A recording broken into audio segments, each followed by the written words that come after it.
जिस तरह से बांग्लादेश में इस तरह का नरसंहार हो रहा है, उसमें निश्चित रूप से सरकार को बोलना चाहिए, और सरकार चुप है। जिसको सरकार तानाशाही तरीके से रोकने का प्रयास कर रही है, ये बिल्कुल हमारे प्रजातांत्रिक मूल्यों के खिलाफ है, संविधान के खिलाफ है, मानवता के खिलाफ है।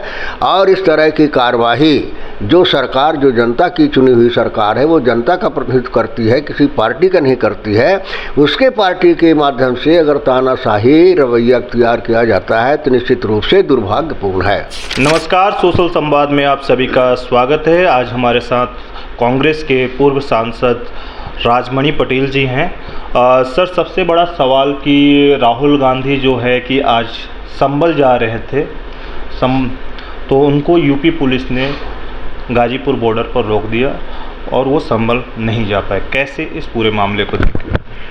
नहीं, देखिए, जहाँ तक संभलपुर की घटनाएं हैं और उस घटनाओं के संबंध में राहुल गांधी जो जा रहे थे, तो राहुल गांधी जनता के चुने हुए प्रतिनिधि हैं, सांसद हैं, और उस घराने, उस परिवार से हैं जिस परिवार का इस देश के लिए त्याग और बलिदान का इतिहास रहा है। उस पार्टी से हैं जिस पार्टी ने इस देश की आज़ादी की लड़ाई में कुर्बानी दिया। ऐसे पार्टी का, ऐसे परिवार का और जनता का प्रतिनिधि अगर भारतीय संस्कृति परंपरा के आधार पर कहीं पर किसी के दुख में शामिल होने के लिए जाता है, उनके सिंपैथी जाहिर करने के लिए जाता है, उनका मनोबल बढ़ाने के लिए जाता है, तो हम सोचते हैं कि ये कोई आतंकवादी घटना नहीं है, कोई आतंकवाद की निशानी नहीं है, जिसको सरकार तानाशाही तरीके से रोकने का प्रयास कर रही है।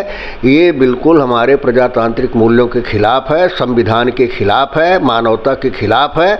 और इस तरह की कार्यवाही जो सरकार, जो जनता की चुनी हुई सरकार है, वो जनता का प्रतिनिधित्व करती है, किसी पार्टी का नहीं करती है, उसके पार्टी के माध्यम से अगर तानाशाही रवैया अख्तियार किया जाता है तो निश्चित रूप से दुर्भाग्यपूर्ण है।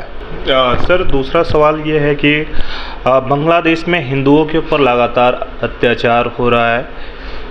पूरा मामला आप कैसे देख रहे हैं, हिंदुओं के ऊपर जिस तरह से हमले हुए हैं? देखिए, इस तरह के हमले, इस तरह की घटनाओं में हिंदू मुसलमान से पहले ये सोचना होगा कि इस तरह के जो हमले जहाँ भी होते हैं, हो रहे हैं, वो इंसानियत के खिलाफ हैं, संवैधानिक प्रावधानों के खिलाफ है, मानवीय मूल्यों के खिलाफ है।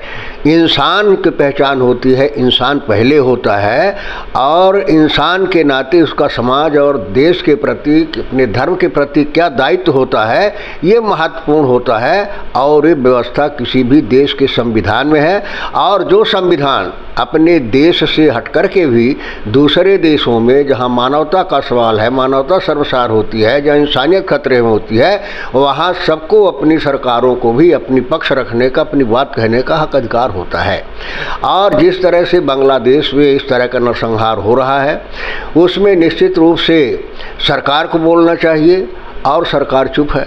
अगर एक छोटा सा दो व्यक्तियों का विवाद कहीं भारतवर्ष में हो जाता है तो उसको जाति रंग देने का प्रयास किया जाता है कि हिंदू के द्वारा हो गया, मुसलमान के द्वारा हो गया, हिंदू सताया गया, मुसलमान सताया गया। लेकिन जब एक राष्ट्र, पड़ोसी राष्ट्र के उसमें इस तरह से नरसंहार हो रहा है, पहचान करके, जान करके, ऐसे उसमें न बोलना जो है भारतीय जनता पार्टी का जो छद्म हिंदुत्व का भाव है, जो बनावटी हिंदुत्व का भाव है, वो उजागर होता है। उनको अगर दम है, अगर वो वास्तव में अंदर से चाहते हैं, तो उनको इसमें बोलना चाहिए, कहना चाहिए, आगे आना चाहिए विश्व के पटल पर।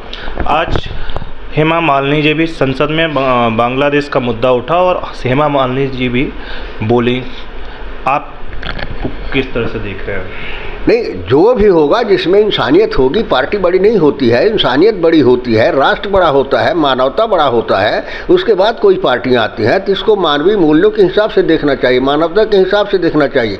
अगर मानवता की हत्या हो जाएगी, इंसान की हत्या हो जाएगी, तो कहाँ मुसलमान बचेगा, कहाँ हिंदू बचेगा? तो सबसे सवाल ये है हिंदू मुसलमान बड़ा कि इंसानियत का क्या हो रहा है, इंसान का क्या हो रहा है। इसलिए नहीं कहा था कि इसका हमें गम नहीं कि फिरका परस्तों में जंग हुई, इसका भी हमें गम नहीं कि हिंदू मरा मुसलमान मर गया। गम है तो इसका है कि शैतान को मिली जिंदगी और एक इंसान बच गया। आज उस इंसान को बचाने की ज़रूरत है। बहुत बहुत शुक्रिया सर। दिल्ली से सोशल संवाद की रिपोर्ट।